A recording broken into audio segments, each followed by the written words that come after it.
अस्सलाम वालेकुम वरहमतुल्लाहि वबरकातुहू। प्यारे बच्चों, हमने कल जो मौजू पढ़ा था उसका नाम था मैं एक शहर हूँ। पुंछ के बारे में हमने वो पढ़ा था। अब हम आगे आज देखेंगे खूबसूरत रोम 7 टीलों पर आबाद है, तो मेरा पुंछ 12 टीलों पर, शायद इसलिए वो मुझे रोम से खूबसूरत मालूम होता है। खूबसूरत रोम भी जिस तरह पुंछ एक शहर का नाम है, इस तरह रोम भी एक शहर का नाम है जो 7 टीलों पर आबाद है। मैंने आपको कल समझाया, टीले बोलते हैं मिट्टी का बड़ा तोता, ठीक है। ये 7 टीलों पर आबाद है और जो पुंछ है वो है 12 टीलों पे आबाद, ठीक। ये हमने कल पढ़ा था। अब हम आज पढ़ेंगे। हमारा स्कूल शहर के बीचों बीच था, लेकिन प्लेग्राउंड शहर से बागात के किनारे था। यूँ मैंने अपनी ज़िंदगी में बड़े उम्दे प्लेग्राउंड देखे हैं, लेकिन ऐसा खूबसूरत प्लेग्राउंड ज़िंदगी में कहीं नहीं देखा। इस प्लेग्राउंड में कोई घास नहीं उगता था।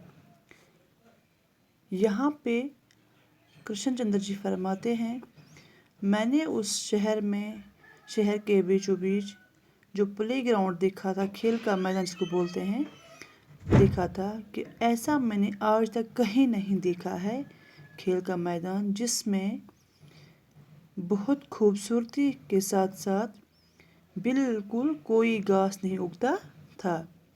वो खुद ब खुद उगती थी और बेहद आली नस्ब हरी चकनी नरम और मुलायम घास थी, जिस पर हम लोट लगाते लगाते एक सिरे से दूसरे सिरे तक निकल जाते। यहाँ पे फरमाते हैं मुंशी चंद्र जी कि ये जो ग्राउंड है उसमें हरी चकनी नरम और मुलायम घास थी, ठीक है। यानी कि हर लिहाज से जो घास है उसकी बहुत खूबसूरत घास है उस पर, जिस पे हम आराम से बैठ सकते थे। ना कोई दिक्कत हमें बैठने की से होती है, ना कोई परेशानी होती है। कोई इस घास को पानी नहीं देता और इस प्लेग्राउंड के दो तरफ चीड़ के ऊंचे ऊंचे दरख्त थे और दो शुमार के जानिब पर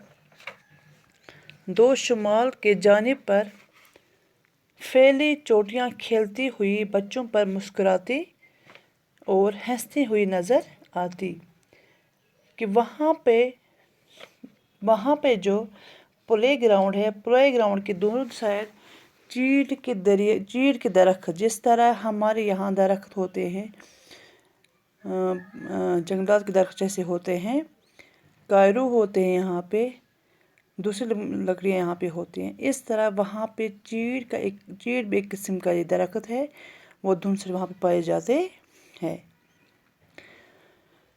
और एक तरफ मैदान के किसी पहाड़ी चश्मे की कोल बहती है। प्लेग्राउंड में खेलते खेलते हम गर्दन ऊंचे करके एक लम्हे के लिए कोहिस्तानों की बर्फ देख लेते। मैदान के पहाड़ी चश्मा बोलते हैं जहाँ से चश्मा की कोल बहती है, जहाँ पे चश्मा का पानी जहाँ से बहता रहता है। चश्मा जहाँ से हम पानी हासिल करते हैं, उसका पानी वहाँ बहता रहता है प्लेग्राउंड के बीचों बीच। प्लेग्राउंड में खेलते खेलते हम गर्दन ऊंचे करके एक लम्हे के लिए कोहिस्तान बोलते हैं पहाड़ी सिलसिला के बर्फ़ देख लेते हैं। यानी कि हमें वहाँ से गर्दन ऊंची करनी पड़ती है। क्यों? क्योंकि हम पहाड़ी का वो जो सिलसिला है, हम बर्फ़ का सिलसिला देखने के लिए हम गर्दन को थोड़ा ऊंचे हम खींच लेते हैं।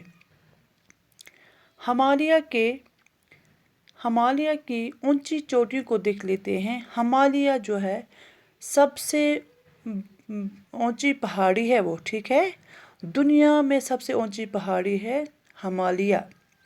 दूसरे लम्हे में प्यास जोर की लगती तो खेल छोड़कर तेज़ी से मैदान के बाहर भागकर बहते हुए कोल के सब्ज़े पर लेटकर कोल में मुंह डालकर पानी पीते और प्यास बुझाकर پھر پلے گراؤنڈ میں بھاگتے چلے جاتے اور اپنا کھیل شروع کر دیتے ہیں۔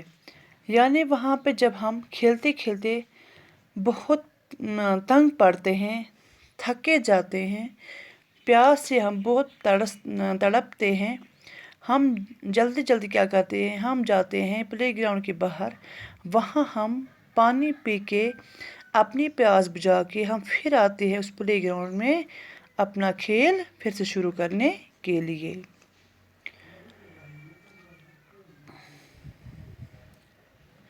میرے ذہن میں آج بھی میرے بچپن کی یاد بالائی کی ایک موٹی تہ کی طرح جمی ہوئی ہے۔ میرے دماغ میں آج بھی وہ بچپن والی یاد پھر سے گونجتی رہتی ہے۔ خوشیوں بھرا گھر، محبت کرنے والے ماں باپ، حسین کھنڈرے دوست، بے فکر ماحول، کھلا آسمان اور دھرتی سبز دھوپ والی۔ پتہ نہیں لوگ آگے آگے آنے والی مصیبتوں کو کیوں نہیں جھیل پاتے۔ اگر اچھا بچپن ملے تو بہت کچھ جھیلا جا سکتا ہے اور بہت کچھ معاف کیا جا سکتا ہے۔ کرشن جی بولتے ہیں کہ جب مجھے آج بھی اپنے بچپن کی یاد آتی ہے، مجھے وہ ساری چیزیں سامنے آ جاتی ہے۔ کون سی چیز؟ وہ خوشی کا ماحول، وہ دن، وہ کھلے نیلے آسمان تلے مستی، بے فکری، وہ ماں باپ، وہ دوسری چیزیں اس کو بہت یاد آتے ہیں۔ لیکن سارا کچھ سہ لیتا ہے کیونکہ اس نے بچپن جو ہے اچھے سے وہ جیلا تھا، اس نے سب کچھ اس کو سہ لیتا ہے اور بہت کچھ معاف کیا جا سکتا ہے۔ مجھے ایک مرتبہ پتا جی اپنے ساتھ شاہی محل میں لے گئے۔ وہ ڈاکٹر تھے، راجا کو دیکھنے گئے تھے جو بہت بیمار تھا۔ میں محل کے کسی دوسرے حصے میں کھیلنے لگا۔ سب ساتھ کھیلنے والے میں 2 راجکمار بھی تھے۔ ایک بار منشی جی اپنے باپ کے ساتھ، ان کا باپ جو تھا وہ ڈاکٹر تھا، ان کو اپنے پتا جی کے ساتھ کسی شاہی محل میں چلے گئے۔ شاہی محل بولتے ہیں جہاں پہ راجا رہتے ہیں، جہاں پہ بادشاہ رہتے ہیں۔ وہاں کسی ڈاکٹر کو کوئی تکلیف تھی، اس کو دیکھنے کے لیے وہ کہاں گئے تھے؟ شاہی محل، جہاں پہ راجا کے 2 بچے وہاں راجکمار بھی تھے اپنے باپ کے ساتھ۔ ایک شاہی باورچی کا بیٹا تھا، 2-3 لڑکے جو راجکمار کے قریبی رشتہ دار تھے۔ ایک تھا شاہی باورچی خانے کا بیٹا۔ باورچی بولتے ہیں رسوئیا، جہاں پہ عورتیں کھانا بناتی ہیں، جہاں چولہا ہوتا ہے اس کو بولتے ہیں رسوئی، ٹھیک ہے۔ اور 2-3 بچے وہاں پہ جو راجکمار کے قریبی رشتہ دار تھے۔ وہ لوگ اپنی اپنی چیزیں دکھا رہے تھے ایک دوسرے کو۔ وہ سارے لوگ وہاں پہ ایک دوسرے کو اپنی چیزیں دکھانے لگے۔ باقی انشاءاللہ کل پڑھیں گے۔